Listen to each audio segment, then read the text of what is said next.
आज हम पढ़ते हैं ह्यूमन फिजियोलॉजी। एक्चुअली में नाम तो ज़रूर ह्यूमन फिजियोलॉजी है, मगर इसमें एनाटॉमी भी पढ़ना है, फिजियोलॉजी भी। मतलब मिला जुला के इसको सबको सिस्टम कहा जाता है। क्या कहा जाता है बेटा? सिस्टम, जिसमें आप फिजियोलॉजी भी पढ़ोगे, एनाटॉमी, दोनों चीज़ पढ़ोगे। ठीक है, तो इसमें हम कौन कौन चैप्टर, ये यूनिट 5 है और ये लास्ट यूनिट है आपके 11th क्लास का। आपके 11th क्लास का ये लास्ट यूनिट माना जाएगा। कौन सा? Human physiology. तो ह्यूमन फिजियोलॉजी आपके चैप्टर का, मतलब आपके 11 चैप्टर का लास्ट यूनिट है। इसमें कौन कौन चैप्टर हैं?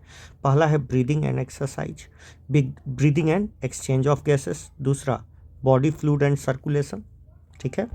तीसरा एक्सक्रीटरी प्रोडक्ट एंड एलिमिनेशन। ठीक है। Locomotion and movement, neural control and coordination, और केमिकल कोऑर्डिनेशन और इंटीग्रेशन। ये लास्ट चैप्टर है। टोटल 5 चैप्टर है। कितने चैप्टर हैं बेटे?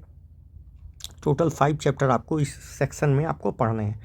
हमने बताया था कभी कि बायोलॉजी में हम रिडक्शनिस्ट अप्रोच लेते हैं। रिडक्शनिस्ट अप्रोच का मतलब क्या होता है? हाँ, फिजियो केमिकल अप्रोच। मतलब बायोलॉजी को समझने के लिए हम फिजिक्स और केमिस्ट्री का भी जब हेल्प लेने लगते हैं तो हम क्या बोलते हैं बेटा? Physio chemical approach. ठीक है। और टेक्निक का सहारा लेते हैं ताकि हम ह्यूमन फिजियोलॉजी या बायोलॉजी के सिस्टम को बहुत अच्छे तरीक़ा से समझ जाए। हम पहले भी बता चुके हैं कि हर एक सेक्शन के शुरू में आपको एक साइंटिस्ट पढ़ना पड़ता है। यहाँ पढ़ना है अल्फांसो कॉटी। अल्फांसो कॉटी भाई, ये एक इटालियन, ये क्या थे? एक इटालियन एनाटॉमिस्ट थे, जिनका जो शुरुआती कैरियर था, शुरुआती साइंटिफिक कैरियर था, वो कार्डियोवास्कुलर सिस्टम, मतलब हार्ट के स्टडी ऑफ रेप्टाइल पर था। ठीक है। मतलब इन्होंने अपना शुरुआती साइंटिफिक कैरियर कार्डियोवास्कुलर सिस्टम को समझने में किया था। ठीक है। बाद में इनका अटेंशन, बाद में इन्होंने किस पर ध्यान दिया? मैमेलियन ऑडिटरी सिस्टम पर, मतलब ह्यूमन के कान पे। ठीक है, कान पर मैमेलियन ऑडिटरी सिस्टम पर ध्यान देना शुरू किया। 1951 में इन्होंने एक पेपर पब्लिश किया। 1851 में इन्होंने एक पेपर पब्लिश किया जिसमें उन्होंने एक स्ट्रक्चर का नाम बताया जिसका नाम है ऑर्गन ऑफ कॉटी, जो कि मौजूद होता है बेसिलर मेम्ब्रेन पर, जो कि पार्ट है कॉक्लिया का। ठीक है। इस ऑर्गन ऑफ कॉटी में हेयर सेल्स मौजूद होते हैं जो वाइब्रेशन ऑफ साउंड को नर्व इम्पल्स में कन्वर्ट कर देते हैं। फिर से सुनिए, इन्होंने एक पेपर पब्लिश किया जिसमें उन्होंने एक ऑर्गन का जिक्र किया, नाम था ऑर्गन ऑफ कॉटी, जो ऑर्गन ऑफ कॉटी इन्हीं के नाम पर, जो मौजूद होता है बेसिलर मेम्ब्रेन पर, जो कि पार्ट है कॉक्लिया का। ठीक है। इस ऑर्गन ऑफ कॉटी में हेयर सेल्स होते हैं जो वाइब्रेशन ऑफ साउंड को किस में कन्वर्ट कर देते हैं? नर्व इम्पल्स में। और ये 1888 में मर भी गए। तो 1851 में इन्होंने अपना पेपर पब्लिश किया था। ठीक है। अब देखिए, इसमें से एक चैप्टर हटा दिया गया है, डाइजेशन एंड एब्जॉर्प्शन। ठीक है, वो चैप्टर हटा दिया गया है, पता नहीं क्यों। लोगों को लगा कि भैया भारी हो गया है, मगर डाइजेशन ज़रूरी है। बिना डाइजेशन के ब्रीदिंग का क्या मतलब है? मगर फिर भी जो हमारा चैप्टर 14 है, हमने 13 चैप्टर तक कंप्लीट कर दिया है। आज हमको 6 सेक्शन पढ़ने हैं। पहले पढ़ेंगे respiratory organ, mechanism of breathing, exchange of gases, transport of gases, regulation, और बाद में डिसऑर्डर। तो लास्ट में डिसऑर्डर पढ़ के ख़त्म कर दिया जाता है। ठीक है।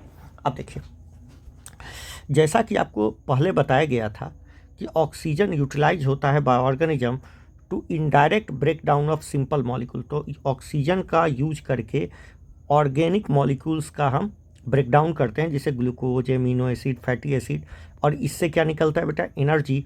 और उस एनर्जी का इस्तेमाल हम बहुत सारे एक्टिविटी में करते हैं। और इसी को तो हमने क्या कहा था? Cellular respiration. और ये टर्म कहाँ होता था? Cellular respiration.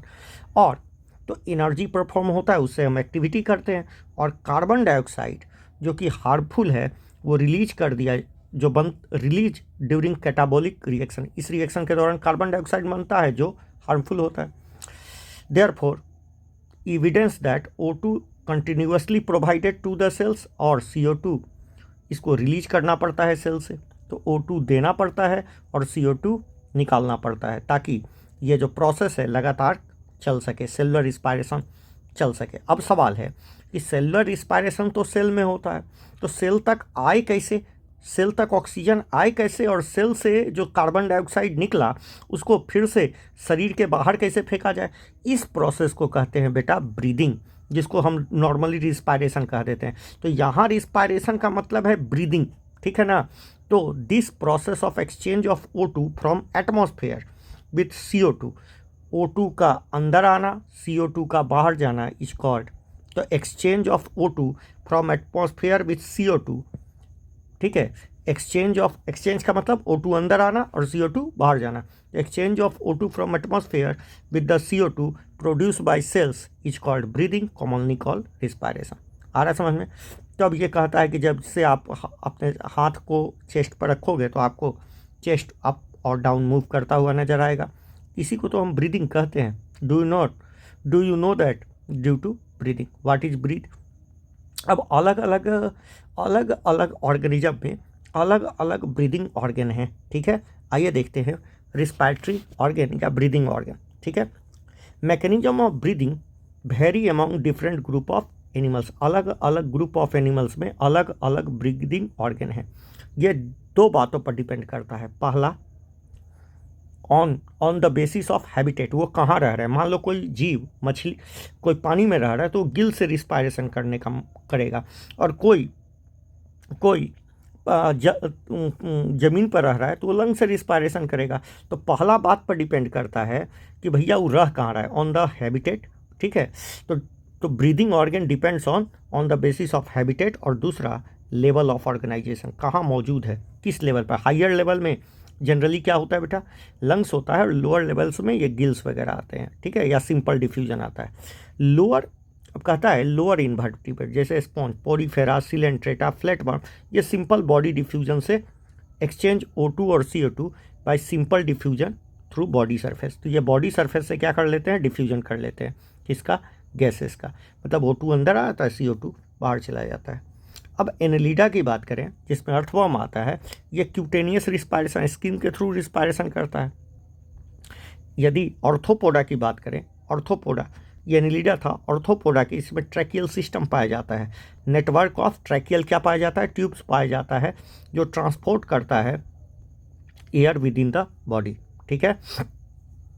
अब स्पेशल वेस्कुलर स्ट्रक्चर गिल्स, जिसको ब्रैंकियल रिस्पायरेशन, तो गिल से जो रिस्पायरेशन होता है उसको ब्रैंकियल रिस्पायरेशन भी कहा जाता है। ये कहाँ होता है, तो इसी में जो अर्थोपोडा वो एक्वेटिक होंगे उनमें क्या पाया जाएगा बेटा, गिल से रिस्पायरेशन होगा। और मोलस्का में, ठीक है, मोलस्का सेकंड लार्जेस्ट फाइलम है, पता है ना। वस्कुलराइज बैक कॉल, अच्छा whereas vascularise back call lungs, जिसको पल्मोनरी, देखिए इसको ब्रैंकियल और इसको पल्मोनरी, ये टेस्ट्रियल फॉर्म यूज करते हैं फॉर एक्सचेंज ऑफ गैसेस। तो जितने भी टेस्ट्रियल फॉर्म होंगे वो लंग्स का यूज करेंगे, जो पानी में रहेगा वो जनरली गिल्स का, जैसे अर्थोपोडा, एक्वेटिक अर्थोपोडा, मोलस्का। और जो ज़मीन पर रहने वाले क्या होंगे, इंसेक्ट्स होंगे, उनमें ट्रैकियल ट्यूब्स पाया जाता है, ठीक है। एमॉन्ग वर्टिब्रेट फिश में किससे रिस्पायरेशन होता है, gills. Amphibia, reptiles, birds, mammal, ये लंग्स के थ्रू रिस्पायर करते हैं। एम्फीबिया जैसे कि फ्रॉग की बात करें तो ये 3 तरीक़ा से रिस्पायरेशन करता है, गिल से भी, बक्कोफेरेंजियल और क्यूटेनियस, ठीक है। तो थ्रू स्किन, क्यूटेनियस। तो बताइए क्यूटेनियस रिस्पायरेशन कब होता है, जब ये हाइबरनेशन और एस्टिवेशन दोनों फेज में होता है, तब किसके रिस्पायरेशन होता है बेटा, तब स्किन से रिस्पायरेशन होता है, ठीक है। आ रहा है समझ में। चलिए, कहता है ह्यूमन रिस्पायरेटरी सिस्टम। अब सिंपली आपको ह्यूमन रिस्पायरेटरी सिस्टम पढ़ना है। देखिए हमारे रिस्पायरेटरी सिस्टम में आप देखिएगा तो बाहर आपको इस तरह का 2 नाक का छेद दिखता है, 2 नाक का, और ये इसको नॉस्ट्रिल बोलते हैं। ये नसल सेप्टम से सेपरेटेड होता है। वो आगे चल के एक कॉमन ओपनिंग में खुलता है जिसको फेरिंग्स कहते हैं। फेरिंग्स चला जाता है लैरिंग्स में। यहाँ 2 ट्यूब होते हैं बेटा, और ये 2 ट्यूब पीछे वाला को क्या कहते हैं, ओइसोफेगस, आगे वाले को क्या कहते हैं, ग्लॉटिस। ये ग्लॉटिस है, ये ट्रैकिया है, तो ट्रैकिया के ऊपर ग्लॉटिस होता है। ग्लॉटिस एक कवर से क्लैप होता है, किससे, इपीग्लॉटिस से। ये 2 नाक का, ये नेसल सेप्टम है, और नेसल चैम्बर है। नेसल चैम्बर के बाद में क्या मिलेगा, कॉमन पासेज, जिसको फेरिंग्स बोलिएगा, ठीक है। तो आइए, एक pair of nostril, external nostril,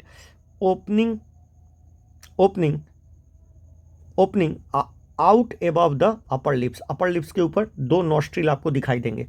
जिसके भीतर में क्या दिखेगा, एक नसल सेप्टम जो कार्टिलेज का बना हुआ है, जो नसल थ्रू द नसल पासेस, वो आगे चल के नसल पासेस बनाता है।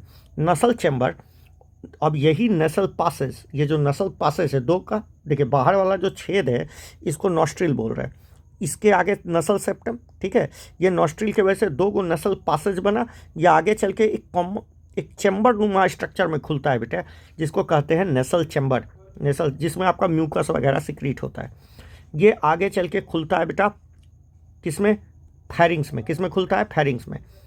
ये वो पोर्शन है जो कॉमन पासेज है फूड और एयर के लिए। तो डायरेक्ट क्वेश्चन है, फूड और एयर का कॉमन पासेज कौन है, फैरिंग्स है। फैरिंग्स जो होता है ये ओपन होता है लैरिंग्स में। लैरिंग्स में 9 कार्टिलेज होते हैं। कितने कार्टिलेज होते हैं, इसी को वॉइस बॉक्स भी कहते हैं, ठीक है। और रीजन रीजन इनटू ट्रैकिया, और लैरिंग्स लगा होता है किससे, लैरिंग्स लगा होता है ट्रैकिया से। ट्रैकिया के ऊपर लैरिंग्स का एक ढक्कन होता है, और इस ढक्कन को ही बोलते हैं बेटा, ढक्कन को ही बोलते हैं क्या, ढक्कन को बोलते हैं यहाँ पर जो ढक्कन, मतलब ये इसी लैरिंग्स का एक कार्टिलेज क्या बनाता है, एक कार्टिलेज इपिग्लॉटिस बनाता है। लैरिंग्स कार्टिलेजिनस बॉक्स कहते हैं, जो कि मदद करता है प्रोडक्शन ऑफ साउंड में, ठीक है, इसीलिए इनको साउंड बॉक्स भी कहता है। इसमें 9 कार्टिलेज होते हैं, ठीक है। चलिए, पहले पढ़ना था, अब उतना डिटेल नहीं पढ़ रहा है।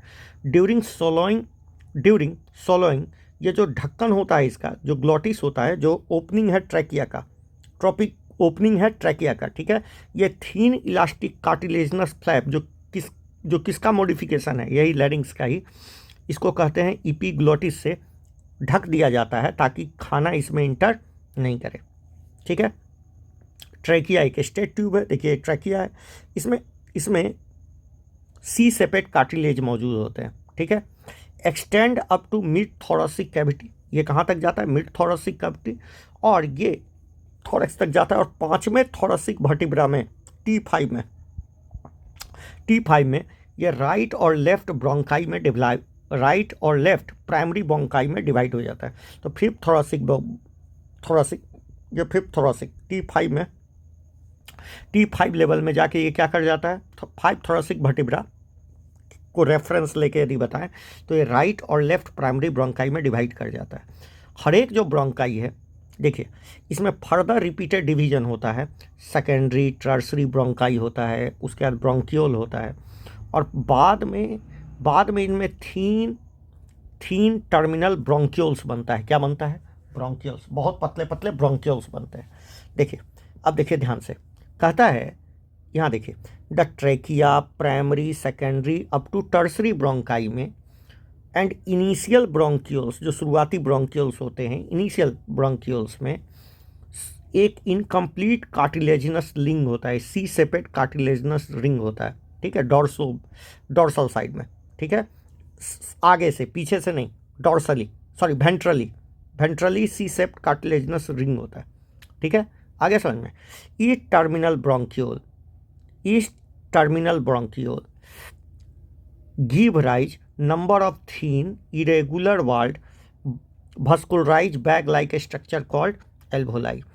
तो जो टर्मिनल ब्रोंकियोल होता है उससे बहुत पतला इरेगुलर वॉल्ड vascularized बैग होता है, जिसको एल्वोलाई कहते हैं। क्यों vascularized, इसी में ब्लड वेसल सप्लाई होता है, ठीक है, इसे ब्लड वेसल इसी के साथ से गुजरता है।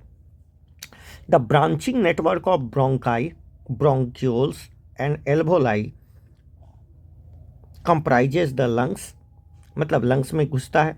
द ब्रांचिंग जो नेटवर्क होता है ब्रोंकाई, ब्रोंकियोल्स और एल्वोलाई कंप्राइजेज द लंग्स। कहता है द टू लंग्स कवर्ड होता है प्लूरा से, लंग्स कवर्ड होता है बेटा प्लूरा से, और इनके बीच में भरा होता है प्लूरल फ्लूइड। क्या भरा होता है, pleural fluid, double layer pleura होता है, ठीक है। बाहर वाले को पैराइटल, अंदर वाले को विसरल प्लूरा, बाहर वाले को पैराइटल और अंदर वाले को विसरल, और इनके बीच में होता है प्लूरल फ्लूइड। क्या होता है बेटा, प्लूरल फ्लूइड। इस प्लूरल फ्लूइड का काम है ये दोनों को जोड़ के रखता है, प्लस सरफेस टेंशन को कम करता है, लंग सरफेस टेंशन को कम करता है, reduces friction on the lung surface के फ्रिक्शन को कम करता है, दोनों को सरफेस टेंशन को कम करके रखता है। Outer pleural membrane is close contact with thoracic lining, thoracic lining से प्लूरल वाला, और विसरल, और where is inner pleural membrane in contact with lung surface. तो इनर वाला किससे कांटेक्ट में होता है? लंग सरफेस से, और बाहर वाला किससे कांटेक्ट में होता है? थोरेसिक चैम्बर से। ठीक है, तो रिब से थोरेसिक चैम्बर बोलो या क्लोज टू थोरेसिक चैम्बर बोलो, थोरेसिक लाइनिंग या रिब्स बोलो। ठीक है, देखो ये आपका डॉर्सल वेंट्रल व्यू दिखाया हुआ है।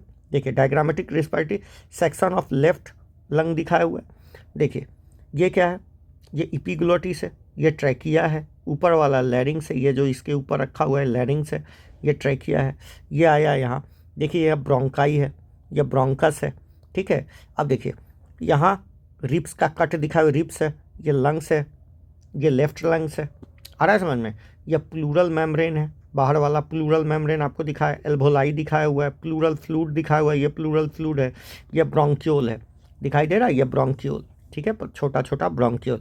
और ये डोम सेपेट जो दिखाया हुआ है डायफ्राम है, ये बहुत इंपॉर्टेंट रोल निभाएगा ये सेक्शन आपको सांस लेने में। The part starting with external nostril up to terminal bronchiole, ध्यान से सुनिएगा, वो part starting with external nostril से लेके टर्मिनल ब्रोंक्यूल तक ये कॉन्स्टिट्यूट करता है conducting part, whereas alveoli and their duct, ये रिस्पायरेटरी एक्सचेंज है, रिस्पायरेटरी सिस्टम। तो देखिए पूरा जो रिस्पायरेटरी ट्रैक है आपका नॉस्ट्रिल से लेके ब्रोंक्यूल तक ये कंडक्टिंग पार्ट है, जबकि एल्वोलाई और इसके डक्ट, ठीक है, ये रिस्पायरेटरी एक्सचेंज, रिस्पायरेटरी पार्ट हैं। ठीक है, तो दो पार्ट में आपका रिस्पायरेटरी सिस्टम बट गया, पहला कंडक्टिंग और दूसरा रिस्पायरेटरी सिस्टम। ठीक है, रिस्पायरेटरी पार्ट जिसमें एक्सचेंज होगा। The conducting part support the atmospheric air to, conducting part का काम क्या है? Transport atmospheric air to alveoli. Conducting part का काम है एयर को ट्रांसपोर्ट करना, कहाँ से? एटमॉस्फेयर से एल्वोलाई तक, पहला काम। दूसरा काम है कोई डस्ट आ गया तो उसको हटा देना, जैसे छींक उक आता है ना, dust from foreign particle, clear it from foreign particle. तीसरा, आप बहुत ठंडा हवा नहीं लोगे तो आपके लंग जम जाएंगे, इसलिए उसको ह्यूमिफाई कर देना, ड्राई एयर नहीं लेना। और also bring air to body temperature. तो याद रखिएगा 4 काम करता है। पहला हवा को ट्रांसपोर्ट करता है, एयर टू एल्वोलाई, हवा को क्लीन करता है, ह्यूमिफाई करता है मतलब उसमें मॉइस्चर ऐड करता है, और तीसरा बॉडी टेम्परेचर के अनुकूल बनाता है, ब्रिंग द बॉडी टेम्परेचर के अनुकूल बनाया। एक्सचेंज पार्ट, अब देखिए ये काम था किसका? ट्रांसपोर्ट पार्ट का, कंडक्टिंग पार्ट का, ये पार्ट है कंडक्टिंग पार्ट का। अब एक्सचेंज पार्ट का काम क्या है? ये वो साइट है जहाँ एक्चुअल CO2 और O2 का डिफ्यूजन होता है। ठीक है, एक्चुअल डिफ्यूजन होता है O2 और CO2 का, कहाँ? ब्लड और एटमॉस्फेरिक एयर में। ठीक है, तो ये वो पार्ट है जहाँ पर एक्चुअल डिफ्यूजन होता है या एक्सचेंज होता है। लंग सिचुएटेड होता है, इसी को थोरेसिक, ये जो आपको दिख रहा है ना थोरेसिक चैम्बर, इसी को थोरेसिक चैम्बर कहते हैं। ठीक है, ऊपर क्लेविकल वगैरह होता है बेटे, ऐसे क्लेविकल वगैरह होता है पीछे से, आगे से देखिएगा तो। Lung is situated in thoracic chamber which is anatomically air tight chamber. Air tight chamber का मतलब इसका प्रेशर 0 है लगभग, निगेटिव प्रेशर मानो ना, इसका निगेटिव प्रेशर है। कैसा प्रेशर है? निगेटिव। और बाहर का होता है पॉजिटिव प्रेशर, इसीलिए हवा किधर घुस जाती है बेटा? अंदर की ओर। जब भी इसके डायमेंशन में हम क्या करेंगे? चेंज करेंगे। तो ध्यान से सुनिए, एयर थोरेसिक चैम्बर में है जो एनाटॉमिकली एयर टाइट चैम्बर है। Thoracic chamber is formed dorsally by vertebral column, तो पीछे से ये वर्टिब्रल कॉलम होता है बेटा, आगे से स्टर्नम होते हैं, साइड स्टर्नम और रिब्स भी थोड़ा सा होता है, लेटरली रिब्स होता है, पसली होता है, ऑन लोअर साइड में डोप शेप्ड क्या होता है? डायफ्राम होता है। तो ये देखिए आपको एनाटॉमी समझाया है। तो देखिए पीछे से क्या होता है? पीछे से वर्टिब्रल कॉलम होता है, आगे से स्टर्नम होता है, पीछे साइड से रिब्स होता है, और अंदर में क्या होता है बेटा? डोम शेप्ड डायफ्राम होता है। एनाटॉमिक सेटअप, ठीक है, एनाटॉमिक ये जो सेटअप है ये कुदरत के द्वारा जो बनाया गया है, lungs in thorax is such that यदि हम कोई भी चेंज करेंगे थोरेसिक कैविटी में वो रिफ्लेक्ट होगा पल्मोनरी कैविटी में, वो हो जाए, हम कोई भी चेंज करेंगे थोरेसिक कैविटी में ना, थोरेसिक कैविटी में चेंज करेंगे तो हमको वो चेंज दिखेगा पल्मोनरी कैविटी में चेंज। मतलब हम चेंज कर रहे हैं थोरेसिक कैविटी में, हमको चेंज ऑब्जर्व होगा लंग में, ठीक है, लंग में चेंज हो। दिस अरेंजमेंट इसेंशियल फॉर, ये अरेंजमेंट बहुत ज़रूरी है, इसलिए कहा जाता है किसी आदमी को चाकू मार दे और चाकू निकाल ले तो क्या वो सांस ले पाएगा? नहीं ले पाएगा, क्योंकि वो निगेटिव प्रेशर अब पॉजिटिव हो जाएगा। It can not directly alter the pulmonary volume. याद रखिएगा, अरेंजमेंट इसेंशियल फॉर, हम डायरेक्टली पल्मोनरी वॉल्यूम को अफेक्ट नहीं कर सकते, हम थोरेसिक वॉल्यूम को अफेक्ट करते हैं, जिस थोरेसिक कैविटी के वॉल्यूम को अफेक्ट करते हैं, जिस वजह से हम पल्मोनरी कैविटी के वॉल्यूम को इनडायरेक्टली अफेक्ट कर पाए। मतलब डायरेक्टली हम पल्मोनरी वॉल्यूम का कुछ नहीं बिगाड़, लंग के वॉल्यूम को कुछ नहीं बिगाड़ सकते, ठीक है। रिस्पायरेशन में 5 स्टेप होते हैं। पहला, रिस्पायरेशन इन्वॉल्व 5 स्टेप, हम 5 स्टेप लिख ही देते हैं, ठीक है। रिस्पायरेशन में 5 स्टेप होते हैं। पहला ब्रीदिंग या पल्मोनरी वेंटिलेशन, पल्मोना मतलब हार्ट, लंग, सॉरी पल्मोना मतलब लंग, तो लंग पर डिफ्यूजन, O2 CO2 का diffusion. Pulmonary ventilation by which atmospheric air is drawn in, अंदर आ गया, और CO2 rich alveolar air release out, तो CO2 को रिलीज कर दिया गया और ऑक्सीजन को अंदर ले लिया गया। दूसरा काम क्या किया जाता है, अब इस ऑक्सीजन और CO2 को diffusion of gas across alveolar membrane, ठीक है। उसके बाद इस गैस को ट्रांसपोर्ट किया जाता है, उसके बाद कहाँ पहुँचा? ब्लड के लेवल पर। Diffusion of O2 and CO2 between blood and tissue, blood और टिश्यू में डिफ्यूजन हुआ। लास्ट में utilise O2 by the cell catabolic reaction, result production of CO2 और फिर CO2 रिलीज कर दिया गया। आया समझ में? तो ये सेलुलर रिस्पायरेशन है जो कि हम चैप्टर में पढ़ चुके हैं। फिर से सुनिए, पहला होता है पल्मोनरी वेंटिलेशन, जहाँ पर लंग के लेवल पर हम बात करें, जहाँ एटमॉस्फेरिक एयर अंदर आया और CO2 रिच एल्वोलर एयर कहाँ फेंक दिया गया? CO2 रिच एल्वोलर एयर को कहाँ फेंक दिया गया? CO2 रिच एल्वोलर एयर को बाहर फेंक दिया गया। अब इस ऑक्सीजन और CO2, diffusion of O2 and CO2 across alveolar membrane में O2 और CO2 डिफ्यूज हुआ। उसके बाद इस गैस को ट्रांसपोर्ट किया गया by the blood, tissue level पर पहुंचा, जहां O2 अंदर चला गया और CO2 क्या हो गया?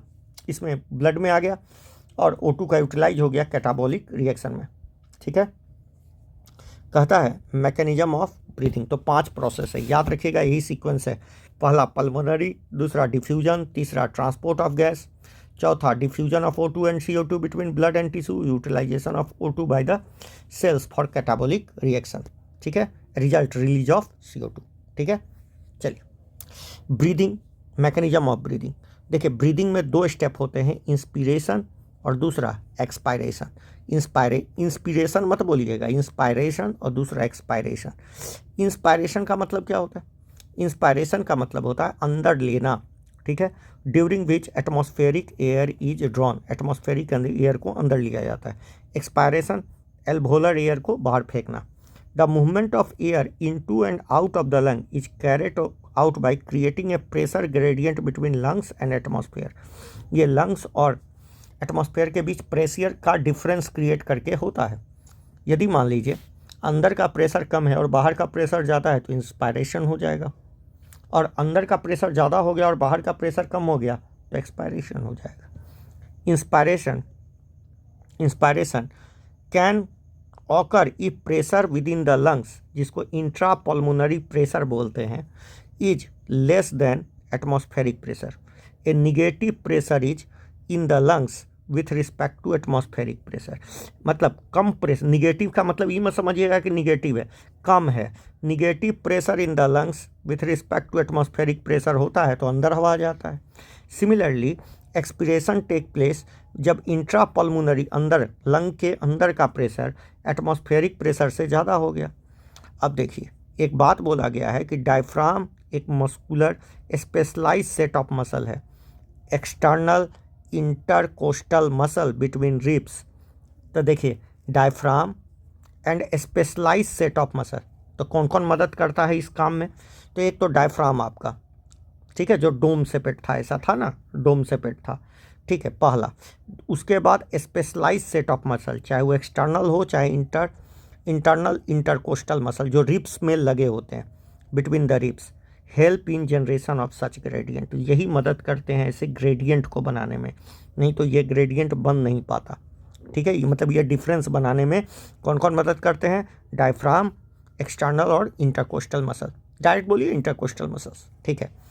Inspiration is initiated by contraction of diaphragm. तो होता क्या है, डायफ्राम जो होता है वो रिलैक्स हो जाता है बेटा, डायफ्राम कॉन्ट्रैक्ट हो जाता है, कॉन्ट्रैक्ट हो जाने से डायफ्राम क्या हो जाता है? फ्लैट हो जाता है।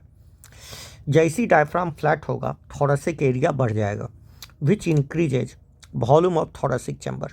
तो डायफ्राम जब कॉन्ट्रैक्ट करता है तो डोम सेपरेट छोड़ के फ्लैट हो जाता है, फ्लैट हो गया, थोरेसिक चैम्बर बढ़ गया। और ये किस रीजन में हो रहा है? ऊपर एंटीरियर होता है बेटा, नीचे पोस्टीरियर होता है, तो एंटीरियो पोस्टीरियर रीजन में। ठीक है, तो volume of thoracic chamber in anteroposterior axis पर क्या हो जाएगा? बढ़ जाएगा। The contraction of external intercostal muscles. अब देखिए अब क्या होता है, ये पहला काम हुआ एंटीरियर पोस्टीरियर, और दूसरा डॉर्सो वेंट्रल भी, dorso anterior posterior, dorso ventral. तो डॉर्सो वेंट्रल में क्या होता है, ध्यान से समझो, ये जो एक्सटर्नल इंटरकोस्टल मसल होता है ये कॉन्ट्रैक्ट करता है, जिस वजह से थोड़ा स्टर्नम और रिब्स आगे और ऊपर की ओर चला जाता है। ध्यान से सुनिए, the contraction of external intercostal muscle lift up ribs and sternum, sternum ऊपर की ओर उठा देता है, ऊपर की ओर उठा देता है, जिसके वजह से thoracic volume of thoracic chamber dorso ventral axis में बढ़ जाता है। तो दोनों मिलके काम किया, एक काम किया एंटीरियर पोस्टीरियर और एक डॉर्सो वेंट्रल। देखिए याद रखिएगा कि इंटरकोस्टल मसल डॉर्सो वेंट्रल में काम करता है, जबकि एंटीरियर पोस्टीरियर में आपका डायफ्राम काम करता है। ओवरऑल इंक्रीज इन थोरेसिक, अभी दोनों मिलके क्या किए? थोरेसिक वॉल्यूम को क्या कर दिए? बढ़ा दिए। ए सिमिलर इंक्रीज इन, जैसी थोरेसिक वॉल्यूम हमने पढ़ा था कि थोरेसिक वॉल्यूम बढ़ेगा तो पल्मोनरी वॉल्यूम बढ़ जाएगा, पल्मोनरी वॉल्यूम आपका बढ़ गया। And increase in pulmonary volume, intra pulmonary pressure decrease कर गया, देन एटमॉस्फेरिक प्रेशर, जिसके वजह से हवा फोर्स हो गई लंग के अंदर, और इसी प्रोसेस को हमने कहा इंस्पायरेशन, अंदर की ओर हवा गया। अब क्या होता है?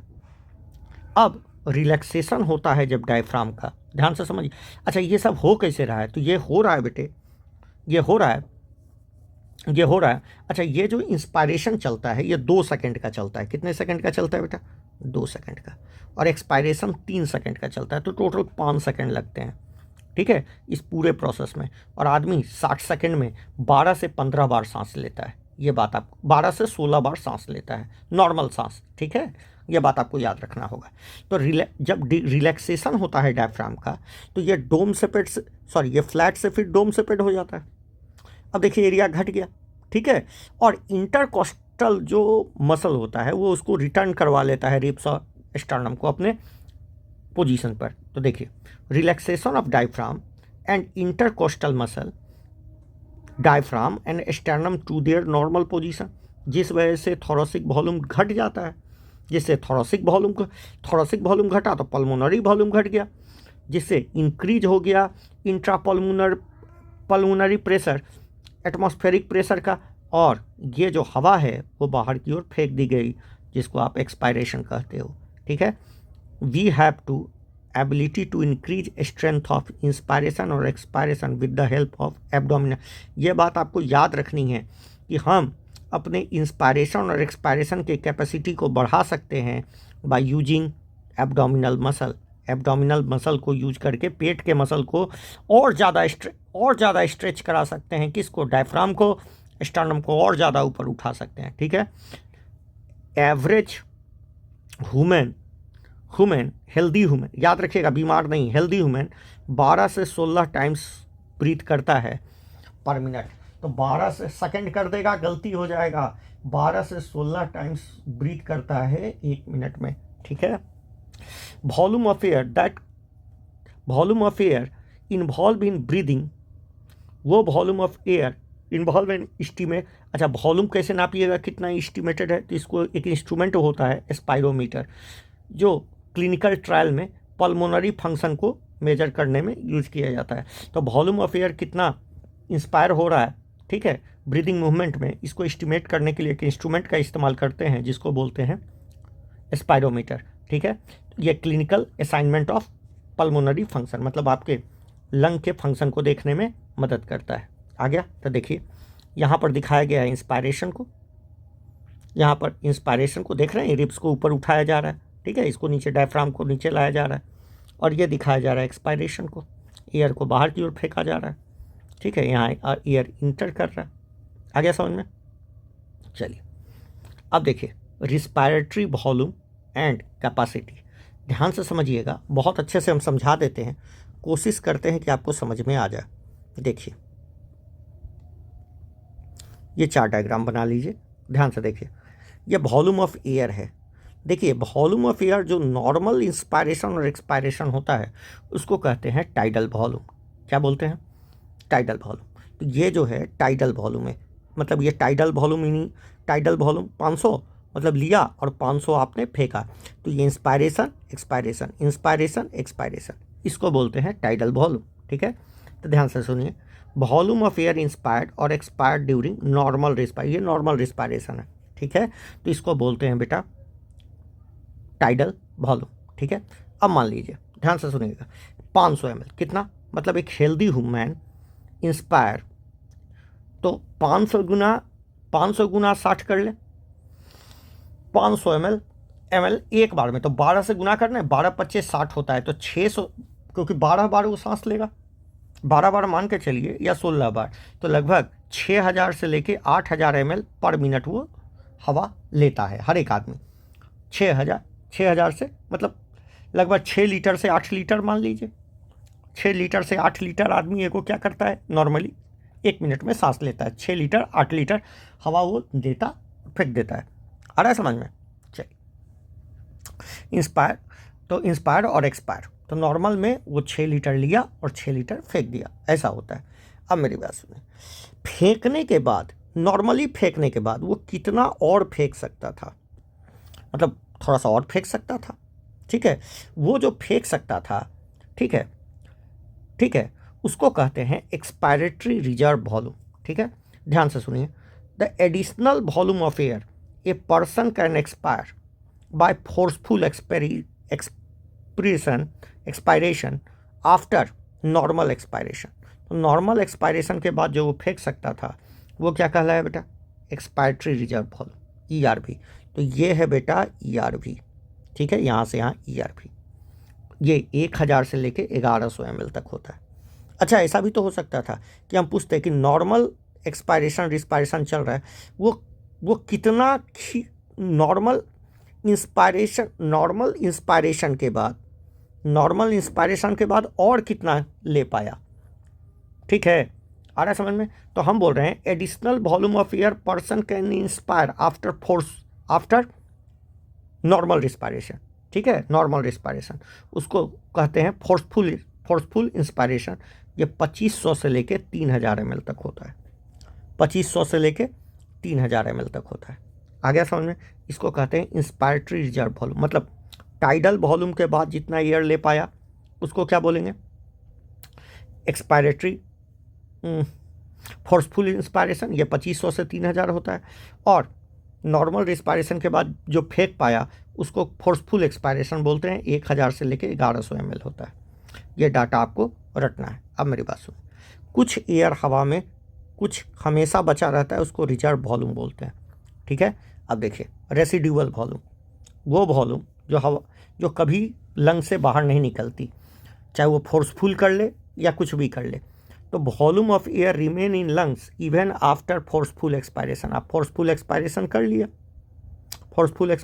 लिया, फिर भी हवा बची हुई है, उस हवा का वैल्यू होता है 1100 से लेके 1200 ml, ठीक है।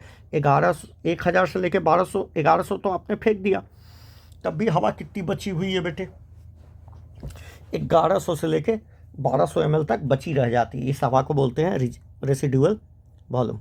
अब मेरी बात सुने, जब हम एक से ज़्यादा वॉल्यूम को जोड़ते हैं तो हमको कैपेसिटी मिलता है। क्या मिलता है? Capacity. By adding few respiratory volume we can drive pulmonary capacity. जब हम रिस्पायरेटरी वॉल्यूम को जोड़ते हैं तो हमको पल्मोनरी कैपेसिटी दिखाई देता है। क्या दिखाई देता है? और इसका क्लिनिकल डायग्नोसिस में इस्तेमाल होता है। किसका इस्तेमाल होता है? पल्मोनरी कैपेसिटी का। पहला बात कर रहे हैं इंस्पायरेटरी कैपेसिटी। मेरी बात सुनिए, हम बोल रहे हैं कि टाइडल वॉल्यूम के बाद tidal volume plus inspiratory reserve volume कितना और फोर्सफुल किया, ये दोनों को जोड़ दे तो क्या बोलेंगे? Inspiratory capacity. The volume of air person can inspire after normal expiration. तो नॉर्मल एक्सपायरेशन के बाद, नॉर्मल एक्सपायरेशन हो गया, नॉर्मल एक्सपायरेशन के बाद पर्सन क्या कर सकता है? एक तो क्या ले सकता है? टाइडल वॉल्यूम, अब प्लस दूसरा क्या ले सकता है? एक्सपायरेटरी रिजर्व वॉल्यूम ले सकता है। नहीं ले सकता है। तो ये tidal volume plus inspiratory reserve volume के बराबर होगा। एक्सपायरेटरी रिजर्व वॉल्यूम मतलब नॉर्मल एक्सपायरेशन किया, उसके बाद और कितना कर सकता है। ठीक है, तो total volume of air that can expire after normal expiration. Normal expiration के total volume of air person can expire after normal inspiration, उसको एक्सपायरेटरी कैपेसिटी बोलते हैं। इसमें टाइडल वॉल्यूम और एक्सपायरेटरी वॉल्यूम दोनों आते हैं। ठीक है, फंक्शनल रेसिडुअल वॉल्यूम मतलब हम दोनों को जोड़ दें। किसको जोड़ दें? ERV प्लस IRV मतलब expiratory reserve volume of air that remain in lung after normal expiration. Normal expiration के बाद तब भी हवा कितना बचा हुआ है? ERV प्लस IRV बचा हुआ है। इसी को हम क्या बोल सकते हैं? Expiratory reserve volume. ठीक है, वाइटल कैपेसिटी मतलब हम बोल रहे हैं ERV TV प्लस IRV, जितना air person breathe in a forceful expiration, maximum volume of air a person can breathe in forceful expiration. Forceful expiration के बाद पर्सन कितना, फोर्सफुल एक्सपायरेशन हो गया, कितना ले सकता है? एक तो ये लेगा, ये क्या था बताइए? ये लेगा, फिर ये लेगा, फिर ये लेगा, ये तीनों हवा लेगा कि नहीं लेगा? तो ये क्या क्या ले सकता है? तो ये ले सकता है मतलब ये क्या क्या लेगा बोलिए? ये तो लेगा पहले ERV, फिर TV और फिर IRV। पहले लेगा ERV, ये लेगा ERV, ये ERV, फिर TV प्लस IRV। इसी को बोलते हैं वाइटल कैपेसिटी। तो maximum volume of air person can breathe in forceful expiration after forceful expiration. तो ERV TV plus IRV maximum volume of air, क्योंकि रेसिडुअल वॉल्यूम को तो हम कहीं लेते नहीं हैं और टोटल में इसी में रेसिडुअल वॉल्यूम भी जोड़ दें। नया वाइटल कैपेसिटी में हम क्या जोड़ दिए बेटा? रेसिडुअल वॉल्यूम जोड़ दिए। मतलब सारा चीज़ respiratory volume, expiratory reserve volume, TV plus IRV आ गया, सबको जोड़ दिए तो टोटल लंग कैपेसिटी आ आया। अब ये बात समझिए, बात करते हैं बेटा एक्सचेंज ऑफ गैसेस का। एक्सचेंज किसके? दो लेवल पर एक्सचेंज है, पहला पल्मोनरी लेवल पर और दूसरा टिश्यू लेवल पर।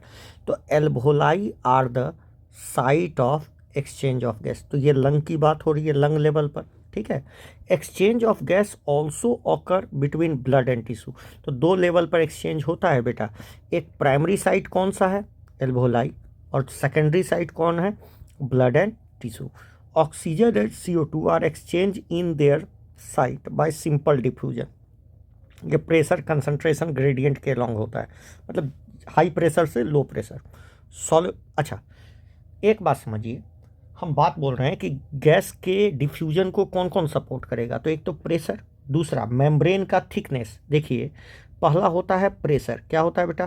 पहला होता है प्रेशर, दूसरा होता है ग्रेडियंट। वही प्रेशर ग्रेडियंट, वही होता है प्रेशर ग्रेडियंट। पहला हुआ प्रेशर ग्रेडियंट, दूसरा होता है thickness of membrane. Thickness of membrane मतलब जिस मेम्ब्रेन से ये डिफ्यूज हो रहा है। और तीसरा होता है गैस की सॉल्युबिलिटी। तो एक्चुअली में ना बेटा मतलब डिफ्यूजन को तीन चीज़ प्रभावित करता है, प्रेशर, दूसरा थिकनेस और तीसरा सॉल्युबिलिटी। ये तीनों मिलके गैस के डिफ्यूजन को करवाते हैं, गैस का डिफ्यूजन। ठीक है, ये बात आपको याद रखनी है। ठीक है, solubility of gas as well as thickness of membrane, देख लिए लिखा हुआ है सॉल्युबिलिटी ऑफ गैस, जबकि अगला कारण क्या है, तो देखिए पहला बोला प्रेशर ग्रेडियंट, दूसरा बोलता है सॉल्युबिलिटी, और तीसरा क्या बोलता है, प्रेशर ग्रेडियंट। तो एनसीईआरटी बहुत बड़ी बुक है बेटा, इसको समझने के लिए बढ़िया बढ़िया टीचरों को भी समय लगता है। आप कैसे समझ जाते हो कि कोई आपको मैम टाइप लोग बढ़िया पढ़ा देगी। ठीक है, involve diffusion are also some important factor, thickness of membrane involve in thickness and also some important factor can affect rate of, और भी कुछ फैक्टर याद रखिएगा, एंड अनदर फैक्टर, एनसीईआरटी नाम नहीं लिया, अनदर फैक्टर, तो 4 फैक्टर की बात कर रहा है एनसीईआरटी। तो involve in diffusion are also some important factor affect rate of diffusion, कुछ और फैक्टर रेट ऑफ डिफ्यूजन को प्रभावित करते हैं। अब देखिए प्रेशर अच्छा यहाँ पर बात किया है, एक टर्म लाया है पार्शियल प्रेशर, किसी मिक्सचर ऑफ गैस में किसी इंडिविजुअल गैस का जो प्रेशर होता है उसको पार्शियल प्रेशर कहा जाता है। तो pressure contributed by individual gas in mixture of gas is called partial pressure. इसको PO2 या पार्शियल प्रेशर ऑफ ऑक्सीजन या पार्शियल प्रेशर ऑफ CO2 बोल सकते हैं, क्योंकि हवा में तो दोनों गैस है। Partial pressure of 2 gas in atmospheric air and 2 sides of diffusion, ये टेबल में आपको दिखाया हुआ है, ये आपको याद करना है, सिंपली हम याद करा देते हैं। एंड इस फिगर में भी दिखाया हुआ है, 2 जगह ये बोल रहा है कि हम 2 जगह दिखा दिए। आप टेबल देखना चाहो टेबल देख लो, फिगर देखना चाहो फिगर देख लो।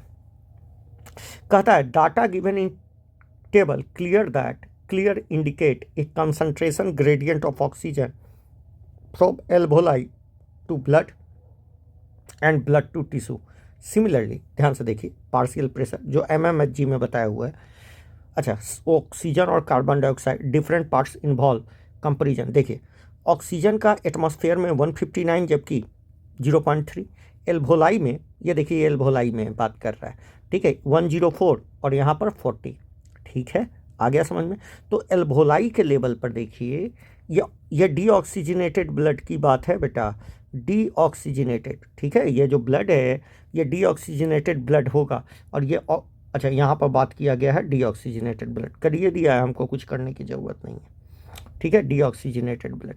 तो देखिए एटमॉस्फेयर में 159 है, एल्वोलाई में इतना है और इसमें इतना है।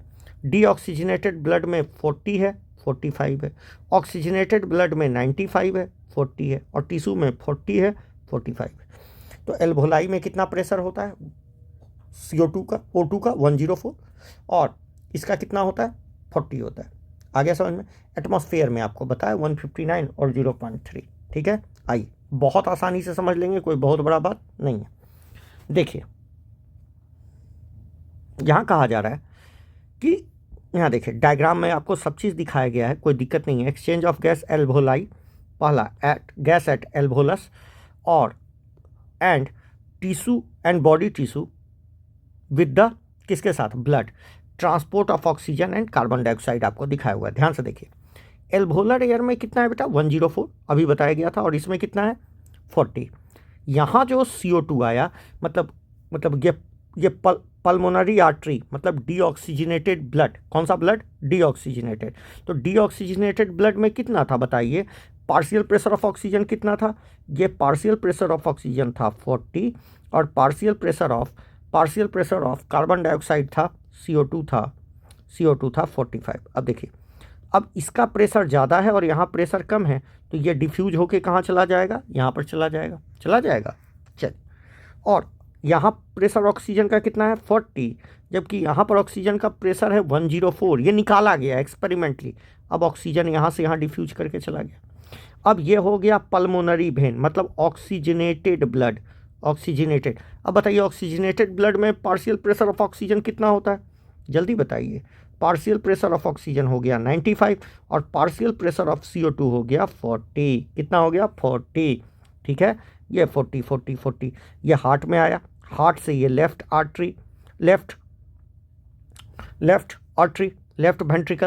वेंट्रिकल से अरोटा होते हुए कहाँ पहुँचा, यहाँ पहुँचा। अब देखिए सारा खेल यहाँ पर, पार्शियल प्रेशर ऑफ ऑक्सीजन कितना है बोलिए सिस्टमैटिक आर्टरी होते हुए पहुंचा, इतना इतना। अब टिश्यू लेवल पर देखिए, ध्यान से देखिएगा, टिश्यू लेवल पर हमने कितना बताया था, टिश्यू में 40 और 45। यहाँ पार्शियल प्रेशर ऑफ CO2 कितना है, पार्शियल प्रेशर ऑफ CO2 है 40, पार्शियल प्रेशर ऑफ CO2 है 45, sorry, partial pressure of CO2 है 45 और पार्शियल प्रेशर ऑफ ऑक्सीजन कितना है बेटे, O2 कितना है 40। अब देखिए यहाँ ज़्यादा प्रेशर, यहाँ कम प्रेशर, फिर से ये डिफ्यूज हो गया ऑक्सीजन, यहाँ ज़्यादा प्रेशर और यहाँ कम प्रेशर, 40 है ना, यहाँ 40, तो यहाँ 5 ml डिफ्यूज हो गया। फिर ये घूम के वही खेल शुरू हुआ। आया समझ में, समझा दिया, ठीक है। कहता है एक gradient for O2 in opposite direction, ठीक है, opposite direction from tissue to blood and blood to alveoli. कहाँ से देखना है बेटा, टिश्यू से आप देखिए ब्लड में, और ब्लड से ब्लड टू एल्वोलाई, ठीक है। अब एक बात समझो, गैस की सॉल्युबिलिटी भी तो अफेक्ट करेगी ना डिफ्यूजन को। CO2 का डिफ्यूजन बहुत जल्दी होता है, तो द सॉल्युबिलिटी ऑफ CO2 ये 20 से 25 टाइम्स ज़्यादा होता है किससे, O2 से। और amount of CO2 diffuse through diffusion membrane per unit difference in partial pressure much higher as compare to oxygen.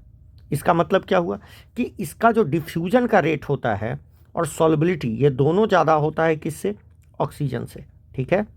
As solubility of O2 is इतना times higher than O2, the amount of CO2 that diffuse through the membrane per unit difference in pressure gradient much higher than O2। The diffusion membrane ये 3 layer का बना होता है। कैसे कैसे देखिए, ये स्क्वामस इपिथेलियम है, इसको इंडोथेसियम बोलते हैं, ब्लड के इंडोथेलियम बोलते हैं, और ब्लड कैपिलरी के मेम्ब्रेन को, और ये बेसमेंट मेम्ब्रेन है। तो 3 लेयर क्रॉस करके कहाँ आना होता है, इसके अंदर आना होता है। तो प्रेशर, सॉल्युबिलिटी, ठीक है, ये सब प्रभावित करते हैं बेसमेंट मतलब डिफ्यूजन मेम्ब्रेन की थिकनेस, ठीक है, namely thin squamous epithelium of alveoli का squamous epithelium, endothelium of alveolar capillary, और बेसमेंट मेम्ब्रेन, क्योंकि ये तो इपिथेलियम है ना बेटा, स्क्वामस इपिथेलियम है, तो उसके नीचे तो मेम्ब्रेन पाया जाएगा ना, ठीक है। Thin basement membrane supporting squamous epithelium, basement membrane surrounding the layer of endothelial cell of capillary, ठीक है। तो टोटल थिकनेस जो much less than millimetre, 0.3 millimetre का होता है, रट लो, बहुत छोटा होता है, लेस देन 1 मिलीमीटर बोला है, लेस देन ए मिलीमीटर होता है। तो याद रखना, NCERT ने बोला है कि ये जो थिकनेस होता है मेम्ब्रेन का 0.3 मिलीमीटर से, सॉरी, मिलीमीटर से कम होता है, 1 मिलीमीटर से कम होता है। Therefore all 3 factor in our body favour diffusion of O2 from alveoli to tissue and O2 from tissue to alveoli. तो ये तीनों फैक्टर मिलके ऑक्सीजन को कहाँ डिफ्यूज करा देते हैं, सेल्स में, और CO2 को टिश्यू से बाहर फेंकवा देते हैं। ट्रांसपोर्ट ऑफ गैस इंपॉर्टेंट है बेटा, ध्यान से समझिए। एक बात समझो, ब्लड वो मीडियम है जिससे O2 और CO2 का ट्रांसपोर्ट होता है। Blood is a medium for transport of, तो ब्लड मीडियम प्रोवाइड करता है। ब्लड क्या प्रोवाइड करता है बेटा, medium for transport of gases. तो ब्लड वो मीडियम है जिसके थ्रू क्या होता है बेटा, ट्रांसपोर्ट होता है। कहता है कि 97% ऑक्सीजन, तो कहोगे 3% वो डिजॉल्व फॉर्म में जाता है, ठीक है, वो डिजॉल्व फॉर्म में जाता है। जबकि 97% ब्लड मतलब ऑक्सीजन ब्लड में जो हीम पार्ट होता है, हीम मतलब वही आयरन वाला, उससे रिएक्शन करके ऑक्सी हेमोग्लोबिन बनाता है, HbO2 ऑक्सी हेमोग्लोबिन, ठीक है। Transported by RBC of blood, मतलब ये है RBC, ये आपका RBC। कहोगे RBC ऐसा होता है, नया होता है, हमको पता है, ठीक है, नया होता है तो लो हटा दीजिए। RBC ऐसा तो नहीं होता, टिकरी शेप्ड का होता है, सबको पता है। चलो ऐसा तो हम मानते हो ना कि ऐसा होता है, ये रहा RBC, ठीक है। चलिए 3% ऑक्सीजन ये डिजॉल्व स्टेट होता है प्लाज्मा में, ब्लड प्लाज्मा के थ्रू डिजॉल्व करता है। अच्छा, अब बात पलटती है, ध्यान से सुनिएगा। ऑक्सीजन के केस में, ये तो ऑक्सीजन की बात हुई, 20 से 25%, 20 से 25%, 20 से 25% CO2 ये ट्रांसपोर्ट होता है किससे, RBC से। बहुत कम RBC से, 20 से 25%, जबकि 70% बाइकार्बोनेट के फॉर्म में ट्रांसपोर्ट होता है। क्या होता है बाइकार्बोनेट? मतलब डिजॉल्व स्टेट में ट्रांसपोर्ट होता है। मतलब Hb जब CO से मिल जाता है, ठीक है, CO2 से मिलता है, तो ये बनाता है HbCO2, ठीक है, ये इस फॉर्म में और बाइकार्बोनेट के फॉर्म में ट्रांसपोर्ट होता है। Hb पहले ऐसे समझो ना, इसको ऐसे तोड़ लो, इसको ऐसे मत देखो, ऐसे देखो, H मतलब CO2 प्लस H2, इस तरीक़ा से बाइकार्बोनेट बन गया H2CO3, और ये टूट जाता है बेटा H प्लस प्लस HCO3-1, ठीक है, ये बाइकार्बोनेट के फॉर्म में ट्रांसपोर्ट होता है। तो याद रखिएगा ये हीम वाले पार्ट से जुड़ता है, ठीक है। तो फिर से सुन ले पहले प्यार से। कहता है कि 20 से 25% CO2 RBC के थ्रू ट्रांसपोर्ट होता है, 70% बाइकार्बोनेट इस फॉर्म में ट्रांसपोर्ट होता है, और 7% डिजॉल्व स्टेट में ट्रांसफ़र होता है। यह आपको बताया गया है कि कौन किस स्टेट में। तो 97% ऑक्सीजन ऑक्सी हेमोग्लोबिन के फॉर्म में, मात्र 3% डिसॉल्व के फॉर्म में। यहाँ पर 20 से 30% कार्बा इमिनो, वो इमीन से जुड़ता है, तो कार्बा इमिनो हेमोग्लोबिन के फॉर्म में, और 70% बाइकार्बोनेट के फॉर्म में, और 7% डिजॉल्व स्टेट में ट्रांसपोर्ट होता है। आइए हेमोग्लोबिन के बारे में, ट्रांसपोर्ट ऑफ ऑक्सीजन के बारे में बात किया गया। हेमोग्लोबिन रेड कलर का आयरन कंटेनिंग पिगमेंट है, ये आरबीसी में मौजूद होता है। ऑक्सीजन बाइंड करता है हीमोग्लोबिन से रिवर्सिबल मैनर, देख रहे हो, रिवर्सिबल मतलब टूट भी सकता है ये आसानी से। Oxy haemoglobin, each haemoglobin carry 4 molecule of oxygen. तो मतलब एक हेमोग्लोबिन, मतलब एक आरबीसी में 4 को समझ लो हेमोग्लोबिन होता है, मतलब 2 अल्फ़ा 2 बीटा, मतलब 2 अल्फ़ा और 2 बीटा, ठीक है, 2 बीटा चैन होते हैं, और इसी में हेमोग्लोबिन होता है। तो हेमोग्लोबिन जो होता है वही हीम नहीं, इस मतलब हेमोग्लोबिन के 2 पार्ट हुए, वो हीम और एक हेमोग्लोबिन। हीम पार्ट जो इसके अंदर बनाए हैं वही पार्ट किससे रिएक्शन करता है बेटा? ये जो पार्ट बनाया है, ये जो भीतर में बनाया है, यही पार्ट रिएक्शन करता है किससे? HbO2 से, ठीक है। और ये 4 गो है एक आरबीसी के अंदर, तो ये 4 गो बाइंड कर सकते हैं, मगर ये चारों बाइंड नहीं करते, ठीक है, एक साथ बाइंड नहीं करते, जितना भी बाइंड हुआ उतना से काम चल जाता है। चलिए, binding of oxygen and haemoglobin is primary related with partial pressure of oxygen, ठीक है, ये पार्शियल प्रेशर पर डिपेंड करता है। Partial pressure of CO2, hydrogen ion concentration और टेम्परेचर, ये 3 ऐसे फैक्टर हैं जो इस फैक्टर को तोड़ने का काम करते हैं, ठीक है, मतलब ये इसको डिसोसिएट कर देंगे, मतलब ऑक्सीजन को तोड़ देंगे। तो partial pressure of CO2, hydrogen ion concentration और टेम्परेचर और अदर फैक्टर जो इस बाइंडिंग में इंटरफेयर करते हैं, तोड़ते हैं इसको। यदि हम इस कर्व को बनाएं तो एक सिग्मोइड कर्व आता है, percentage saturation of haemoglobin with oxygen plotted against partial pressure. तो यदि पार्शियल प्रेशर के अगेंस्ट में प्लॉट करें तो इस तरह का कर्व आता है, ठीक है। मतलब एक हेमोग्लोबिन यदि बाइंड किया तो समझ लो 25%, 2 बाइंड किया तो 50%, 3 बाइंड किया 75%, 4 बाइंड किया तो 100%। ये मतलब 100 mg पर यह मान के चलो कि लगभग सारे हेमोग्लोबिन बाइंड हो जाते हैं 100 mmHg पर, ठीक है। तो ये सिग्मोइड कर्व आता है, इस तरह का कर्व आता है, ठीक है। This curve is called oxygen dissociation curve. इस कर्व को कौन सा कर्व कहा जाता है? ठीक है। And slightly useful in study effect of factor like partial pressure of CO2H plus concentration on binding of O2 with hemoglobin। ये इनका इफेक्ट को स्टडी करने में मदद करता है। कैसे? ये कर्व में शिफ्टिंग होता है बेटा, ठीक है, इस कर्व में शिफ्टिंग होता है, ध्यान से सुनिएगा। इन the alveoli when the partial pressure of oxygen is high, जब पार्शियल प्रेशर ऑक्सीजन का हाई होता है, लो CO2 होता है, लो H प्लस होता है, लो टेम्परेचर होता है, these factor all favour formation of oxy haemoglobin, ठीक है। जबकि टिश्यू लेवल पर ये सब पलट जाता है, लो PO2 होता है, हाई CO2 कंसंट्रेशन होता है, हाई प्रेशर होता है, हाई H प्लस होता है कंसंट्रेशन, और टेम्परेचर ज़्यादा होता है, और ये डिसोसिएशन को फेवर करता है, ठीक है।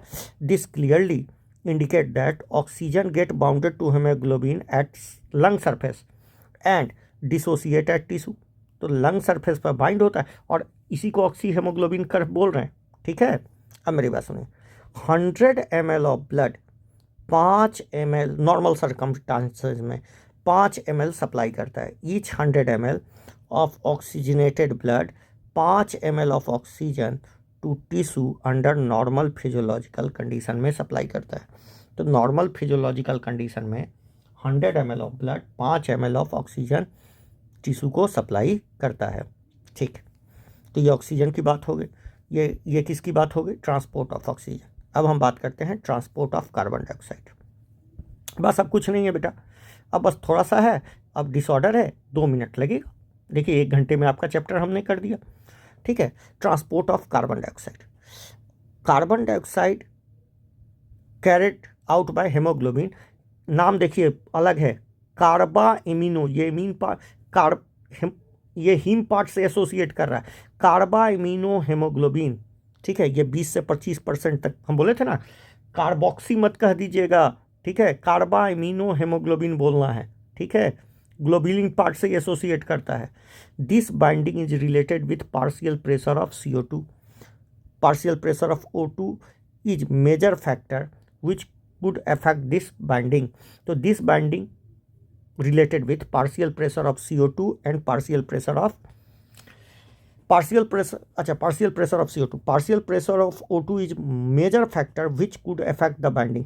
ठीक है, इस बाइंडिंग को तोड़ भी सकता है। इस बाइंडिंग को अफेक्ट कौन करता है? Partial pressure of O2। ठीक है, when partial pressure of CO2 and O2 low in tissue, when partial pressure of CO2 high होता है और partial pressure of O2 low होता है, कहाँ पर? टिश्यू पर, टिश्यू लेवल पर, more binding of carbon dioxide occur. तो जब पार्शियल प्रेशर ऑफ ऑक्सीजन कम होता है और partial pressure of CO2 high होता है, कहाँ पर? इन टिश्यू लेवल पर, तो ज़्यादा से ज़्यादा कार्बन डाइऑक्साइड बाइंड करता है। जबकि when partial pressure of CO2 low और partial pressure of oxygen high होता है एल्वोलाई पर, तो डिसोसिएशन हो जाता है of CO2 from carbamino haemoglobin take place. तो इसका मतलब partial pressure of O2 affect करता है। CO2 which is bounded to haemoglobin free from tissue is delivered at alveoli. कहाँ आ जाता है बेटा? एल्वोलाई में आ जाता है। RBC contain very high concentration of enzyme. ठीक है, अब देखिए RBC के अंदर एक एंजाइम पाया जाता है कार्बोनिक एनहाइड्रेज, जिस वजह से ये CO2 को डिजॉल्व कर चुकी, इसकी सॉल्विटी 20 से 25 टाइम्स ज़्यादा है, तो ये H2CO3 बनाता है। कार्बोनिक एनहाइड्रेज इसको तोड़ देता है HCO3 और H+। ये H+ बाहर की ओर चला जाता है H+ आयन, और बाहर से अंदर आ जाता है। इस फेनोमेना को कहते हैं क्लोरीन अंदर आ जाता है, इस फेनोमेना को कहते हैं हैम्बर्गर शिफ्ट या क्लोराइड शिफ्ट। ठीक है, RBC contain very high concentration of enzyme carbonic anhydrase and minute quantity of these are present in plasma too. तो ये RBC के अंदर भी होता है और प्लाज्मा के अंदर भी होता है। ठीक है, मगर कार्बन डाइऑक्साइड का, कार्बोनिक एनहाइड्रेज का हाई कंसंट्रेशन होता है RBC के अंदर और कम क्वांटिटी होता है, माइन्यूट क्वांटिटी में प्लाज्मा में मौजूद होता है। ठीक है, माइन्यूट क्वांटिटी, ये लिखा हुआ है, minute quantity of same is present in plasma too. The enzyme facilitate मदद करता है following reaction in both direction, मतलब reversible reaction. The tissue site where partial pressure of CO2 high, यहाँ पर ड्यू टू कैटाबोलिज्म, मतलब cell के अंदर क्या हो रहा है? ग्लूकोज का breakdown, cellular respiration. CO2 diffuse into the blood, CO2 blood में आ जाता है and form HCO3- and H+ ion. The alveolar site, जहाँ पार्शियल प्रेशर लो होता है, the reaction proceed in opposite direction, reaction opposite direction में proceed होता है और CO2 रिलीज होता है, CO2 and water. 10 CO2 trap as bicarbonate at tissue level and transported in the alveoli release out CO2। ठीक है, और every 100 ml of deoxygenated blood 4 ml of CO2 at alveo. तो 100 ml of blood 5 ml oxygen deliver करता है और 4 ml CO2 deliver करता है। ठीक है, 5 ml oxygen at cellular level, tissue level deliver करता है और एल्वोलाई के लेवल पर कितना? 4 ml डिलीवर करता है। ठीक है, अब देखिए रेगुलेशन ऑफ रिस्पायरेशन। हमने बोला था ना कि रिस्पायरेशन को रेगुलेट किया जाता है, 12 से 16 टाइम्स होता है respiration. Human being have significant ability to maintain and moderate the respiratory rhythm, ताकि वो अपने बॉडी के टिश्यू ऑक्सीजन डिमांड को क्या कर सके, पूरा कर सके। तो ह्यूमन बींग के पास ये एबिलिटी है ताकि वो मेंटेन कर सके और चेंज कर सके रिस्पायरेटरी रिदम को, ताकि बॉडी के डिमांड को पूरा किया जा सकता है। ये किया जाता है न्यूरल सिस्टम से, नर्वस सिस्टम से। कहता है कि स्पेशलाइज सेंटर होते हैं, स्पेशलाइज सेंटर ये मेंडुला रीजन में मौजूद होते हैं of the brain, called respiratory rhythm centre, RRC, primary respond for this regulation. तो ये RRC सेंटर मौजूद होते हैं कहाँ में, ब्रेन में। ठीक है, ठीक है। अनदर सेंटर ये मौजूद होता है पोन्स में ऑफ द ब्रेन। ठीक है, इसको निमोटेक्टिक सेंटर बोलते हैं। वो काम करता है रिस्पायरेटरी रिदम सेंटर को, जो कंट्रोल किसको करता है, रिस्पायरेटरी रिदम सेंटर को। फिर से सुनिए, मेंडुला ऑब्लंगेटा में रिस्पायरेटरी रिदम सेंटर होता है और निमोटेक्टिक सेंटर होता है पोन्स में। ठीक है, पोन्स उसी के ऊपर होता है। ठीक है, मेंडुला के ऊपर क्या होता है, पोन्स होता है। ठीक है, जैसे ये मेंडुला है और मेंडुला के ऊपर क्या बैठा है, पोन्स। ठीक है, तो ये मेंडुला क्या काम कर रहा है, इसमें रिस्पायरेटरी रिदम सेंटर है और इसमें क्या है, ये पोन्स है। तो पोन्स में न्यूमोटेक्टिक सेंटर है और रिस्पायरेटरी रिदम सेंटर है, RRC है। आ गया समझ में। तो ये इसको कंट्रोल कर रहा है, इसको मॉडरेट करते रहता है और ये इंस्पायरेशन को कंट्रोल करता है। ठीक है, neural signal from this centre can reduce the duration of inspiration, thereby alter. तो इनसे आ रहा इनसे आ रहा इंफॉर्मेशन ये क्या कर सकता है, ड्यूरेशन ऑफ रिस्पायरेशन को कट कर सकता है, रिड्यूस कर सकता है। इस वजह से ये रिस्पायरेटरी रेट को क्या कर सकता है, चेंज कर सकता है। कहता है उसी तरह एक कीमोसेंसिटिव एरिया ये मौजूद होता है, situated adjacent to respiratory rhythm centre which. तो एक कीमोसेंसिटिव एरिया ये सिचुएटेड होता है रिस्पायरेटरी रिदम सेंटर के बगल में, जो हाईली सेंसिटिव होता है CO2 और हाइड्रोजन आयन के कंसंट्रेशन के। ठीक है, यदि इनमें कोई भी increase in this substance can activate this centre which can signal respiratory rhythm center to make necessary adjustment of respiratory process, ताकि वो सब्सटेंस एलिमिनेट। मान लीजिए हमारे बॉडी में क्या हो गया, हमारे बॉडी में अचानक से CO2 बढ़ जाए, जैसे हम किसी लिफ्ट में फंस जाए और अचानक से CO2 बढ़ जाए तो क्या हो जाएगा, तो हमारा बॉडी क्या करेगा, इंस्पायरेशन को रोक देगा। ठीक है, और एक्सपायरेशन को बढ़ाएगा, मतलब सांस को जल्दी जल्दी लेने के लिए कहेगा, ताकि जल्दी से वो CO2 क्या हो जाए, रिलीज हो जाए। अच्छा, ऐसा ही रिसेप्टर, तो रिसेप्टर एक तो पोन्स में मौजूद है जिसको निमोटेक्टिक RRC मौजूद है मेंडुला में, और इसके एडजेसेंट में भी कुछ सेंटर मौजूद होते हैं जो हाइड्रोजन आयन और CO2 के प्रति सेंसिटिव होते हैं। रिसेप्टर और भी मौजूद होते हैं, वो एरोटिक आर्च और कैरोटिड आर्टरी में मौजूद होते हैं।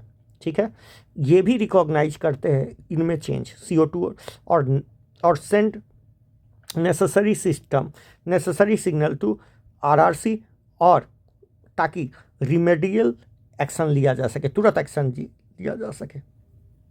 Role of oxygen in regulation of, ये बहुत इनसिग्निफिकेंट है।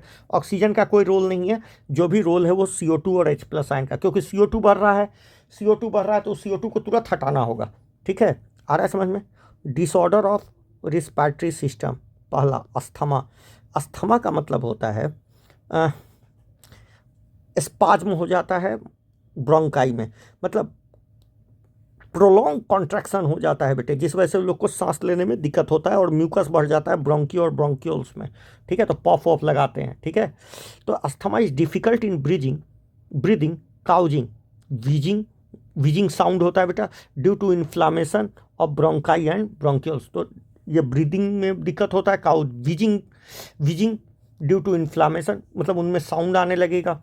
ठीक है, साउंड आने लगेगा, दर्द होने लगेगा। तो asthma is difficulty in breathing causing wheezing due to bronchi and bronchioles. Emphysema क्या होता है, इम्फाइसीमा सिगरेट पॉइजनिंग की वजह से होता है। जो लोग सिगरेट कंज्यूम करते हैं उनका एल्वोलाई का जो सरफेस होता है वो फट जाता है। ठीक है, एल्वोलर वॉल डैमेज होता है, जिस वजह से एल्वोलर सैक डैमेज हो जाते हैं, सरफेस एरिया कम हो जाता है, तो ऐसे लोगों को सांस का प्रॉब्लम होता है। ठीक है, तो इम्फाइसीमा इज क्रॉनिक डिसऑर्डर जिसमें इन विच एल्वोलर वॉल्स डैमेज हो जाते हैं। ठीक है, अच्छा, रिस्पायरेटरी सरफेस डिक्रीज कर जाता है, और इसका सबसे बड़ा कारण मेजर काउज क्या है, cigarette smoking. Occupational respiratory disorder की बात करें तो कुछ इंडस्ट्री में डोज इन्वॉल्व, जिसमें ग्राइंडिंग पीसा जाता है, स्टोन ब्रेकिंग किया जाता है, ठीक है, जहाँ पर ज़्यादा डस्ट प्रोड्यूस हो रहे हैं, that are defence mechanism of body can not fully cope with the situation. हम बोले थे ना, हमारा जो नेसल पासेज है वो डस्ट को हटाने का काम करता है, मगर अब तो इतना ज़्यादा आप बॉडी में लेते जा रहे हो, उसको कैसे हटाएगा, उसको हटा ही नहीं पाएगा। तो लॉन्ग एक्सपोजर राइज इन्फ्लामेशन, अब क्या होता है, उसको हटा नहीं पाता, तो वो हमारे लंग में ही जाके जमा होने लगता है, और उस वजह से हम बोलते हैं कि लंग का फाइब्रोसिस हो जाता है, फाइबर जमा हो जाता है। Proliferation of fibre tissue causing serious lung damage. ठीक है, इसीलिए कहा जाता है कि जो भी ऐसे इंडस्ट्री में जहाँ स्टोन ग्राइंडिंग हो रहा है या सीमेंट फैक्ट्री है, वहाँ पर ऐसे लोगों को मास्क पहनना चाहिए। आ गया समझ में? 5 मिनट का चीज़ है बेटा, समरी देख लेते हैं। कहता है cells utilise oxygen for metabolism और production of energy along with substance carbon dioxide which is harmful. Animals have evolved different transport of oxygen mechanism for transport of oxygen to the cells and removal of carbon dioxide from there. We have, हमारे पास respiratory system है जिसमें 2 lungs है और respiratory passes है इस काम को करने के लिए। कहता है फर्स्ट स्टेप ब्रीदिंग है, जिसमें एटमॉस्फेरिक एयर को एल्वोलर एस्मोर को लिया जाता है अंदर। ठीक है, and alveolar air is release out. तो पहला काम है ब्रीदिंग, जिसमें एटमॉस्फेरिक एयर को अंदर लिया जाता है और एल्वोलर एयर को बाहर फेंका जाता है। एक्सचेंज ऑफ O2 और CO2 between oxygenated blood and alveoli और transport of gas through body. Exchange of O2 between oxygenated blood and tissue, utilisation of energy, ये सारे स्टेप्स हैं जो इन्वॉल्व होते हैं ड्यूरिंग ट्रांसपोर्ट, मतलब ब्रीदिंग। ठीक है, तो inspiration expiration is corrected by creating pressure gradient between atmosphere and alveoli which special muscles के इंटरकोस्टल और डायफ्राम के थ्रू होता है। Volume of air involve in the activity estimated with spirometer, हम बता चुके हैं, जो क्लिनिकल सिग्निफिकेंस होता है। O2 और CO2 at alveoli and tissue, ये डिफ्यूजन के थ्रू एक्सचेंज करते हैं। रेट ऑफ डिफ्यूजन ये डिपेंड करता है पार्शियल प्रेशर पर। O2 और CO2 सॉल्युबिलिटी और थिकनेस ऑफ द मेम्ब्रेन और other factor, these factor facilitate diffusion of O2 from alveoli to deoxygenated blood as well as oxygenated blood to tissue. These factors are favorable for diffusion of CO2 in opposite direction from tissue to alveoli. Oxygenated blood, oxygen mainly transport oxyhemoglobin. Alveoli जहाँ partial pressure high होता है, oxygen जहाँ partial pressure in alveoli partial pressure of oxygen is high, oxygen get bounded to haemoglobin और dissociate at tissue level, जहाँ partial pressure low होता है और CO2 ज़्यादा होता है और H+ ज़्यादा होता है। 70% ऑक्सीजन ट्रांसपोर्ट होता है बाइकार्बोनेट आयन के फॉर्म में, जो बनता है कार्बोनिक एनहाइड्रेट के प्रेजेंस में। 20 से 30% ये हेमोग्लोबिन में के रूप में ट्रांसपोर्ट होता है, नाम होता है carbamino haemoglobin. In the tissue जहाँ पार्शियल प्रेशर CO2 का हाई होता है, it get bounded to blood. ठीक है, ब्लड से बाउंड करता है। Whereas alveoli partial pressure of O2 low होता है, partial pressure of O2 high होता है, it remove from blood. Respiratory rhythm is maintain by respiratory centre, respiratory rhythm को मेंटेन करता है रिस्पायरेटरी सेंटर, जो लोकेटेड होता है मेडुला ऑब्लंगेटा में। ठीक है, तो respiratory rhythm is maintain by respiratory centre, वो मेडुला, और इसके ऊपर निमोटेक्टिक सेंटर होता है। निमोटेक्टिक सेंटर प्रेजेंट होता है पोन्स में, ये ब्रेन का पार्ट है। And chemosensitive area in medulla,